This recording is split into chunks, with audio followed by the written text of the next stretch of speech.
સુરતમાં માથાભારે તત્વો બેફામ બની ઉઘરાણી કરી એક યુવકને માર મારી મિલકત લખાવી લેવામાં આવી હતી. વાત જાણે એમ છે કે સુરતમાં રહેતા પ્રતિક રમેશચંદ્ર ગાંધી 2 વર્ષ પહેલા અડાજણ ઈશિતા પાર્કમાં કામ કરતા હતા. ત્યારે તેમને ઈશ્વર અમલતલાલ મહેતા નામના ઈસમે ભાગીદારીમાં ધંધો કરવાનું જણાવી સાથે કામ કરતા હતા. આ કામમાં ટ્રાન્સફર એન્ટ્રીનું કામ હોવાથી પ્રતિકે કામ કરવાની ના પાડી હતી. તે દરમિયાન ઈશ્વર મહેતાને એટેક આવતા સારવાર કરવાની નોબત આવી હતી.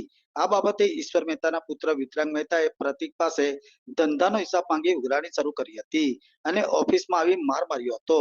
તેમજ પ્રતિક પાસેના દાગીના સહિત મિલકત દસ્તાવેજ લખવાનું જણાવ્યું હતું અને ઘટનાના બીજા દિવસે પ્રતિકના બેંક ખાતામાં રૂપિયા ટ્રાન્સફર કરી આ રૂપિયા આપી જવા ઓફિસ બોલાવી માર મારી ઘરે મૂકી ગયા હતા અને પ્રતિકની માતાને ફ્લેટનો સાતાકટ લખી આપવા દબાણ કરવામાં આવ્યું હતું. સમગ્ર બાબતે પ્રતિક ગાંધીએ અડાજણ પોલીસમાં અરજી કરતા પોલીસે ખો આપ્યો હતો અને બનાવ પાલમાં હોવાનું જણાવી રવાના કરી દીધો હતો. જ્યારે પાલ પોલીસે પણ આ ઘટના અલથાણમાં બની હોવાનું જણાવી ધક્કે ચડાવ્યો હતો, જેથી ફરિયાદી પ્રતિક ગાંધીએ પોલીસ કમિશનરને વકીલ વિલાસ પાટીલ દ્વારા અરજી આપી ન્યાયની માંગ કરી હતી. એમને પાલ પોલીસ સ્ટેશનની હદમાં હમણાં ફરિયાદીના ઓફિસની અંદર જઈને એમની જોડે મારામારી કરી, એમની પાસેથી બળજબરીથી એમના મધર પાસે સાટાકટ લખાવેલું છે, એમને ગોંધી રાખવામાં આવે છે અને ત્યાંથી ફોન કરાવે છે એમના મધરને. એ આખા રેકોર્ડિંગના પુરાવા સીસી ફૂટેજ છે, સાટાકટ રેકોર્ડ પર છે, જે ત્રાહિત વ્યક્તિને ઓળખતા પણ નથી ફરિયાદી.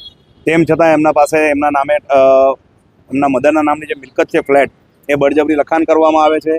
50,000 રૂપિયા કાયદા પ્રમાણે એન્ટ્રી બતાવવા પૂરતા આપે છે અને પછી બીજા દિવસે ચેક દ્વારા પાછા પૈસા આરોપીઓ સ્વીકારી લે છે. અને ત્યાર પછી જે ચેક લેવા માટે બીજા દિવસે બોલાવવામાં આવે છે ત્યાં પણ એમને અલથાણની હદમાં બોલાવે છે અને અલથાણની હદમાં પણ એમને 7 થી 8 કલાક ગોંધી રાખીને મારામારી કરી છે. એમને એ હાલતમાં મારેલો કે લોહી લુહાન કરી નાખ્યો અને બેહોશ પાડી નાખેલો. અને ત્યાર પછી 108ને આરોપીઓમાંથી કોઈ ફોન કરે છે તો પછી અન્ય આરોપી એવું કહે છે કે જો આપણે 108 બોલાવીશું તો ભાઈ પોલીસ કેસ થશે, જેથી કરીને ખાનગી ગાડીમાં નાખીને એમના ઘરે મૂકી આવેલા છે અને ફરિયાદીને ગાડી જૂટવી લીધી છે, ગેરકાયદેસર રીતે ગોંધી રાખેલો છે અને બળજબરીથી એમની પાસેથી વસ્તુઓ પડાવી લીધેલી છે. આટલી ગંભીર ઘટના હોવા છતાં પાલ પોલીસ કે અલથાણ પોલીસે હજુ સુધી ગુનો દાખલ નથી કર્યો અને છેલ્લા સતત 3 મહિનાની અંદરમાં 8 થી 10 વખત અરજી અલથાણ પોલીસ ટ્રાન્સફર કરે છે પાલને. પાલ પોલીસ સ્ટેશનથી અલથાણ આ રીતનો ખોખોની રમત ચાલી રહેલ હોય, જેથી મૂળ ફરિયાદી પોલીસ કમિશનરશ્રીને મળવા ગયેલા, પરંતુ પોલીસ કમિશનરશ્રીના ત્યાંથી રીડર શાખામાં તેમને કહેવામાં આવ્યું કે ભાઈ તમે સેક્ટર સાહેબને મળી લો.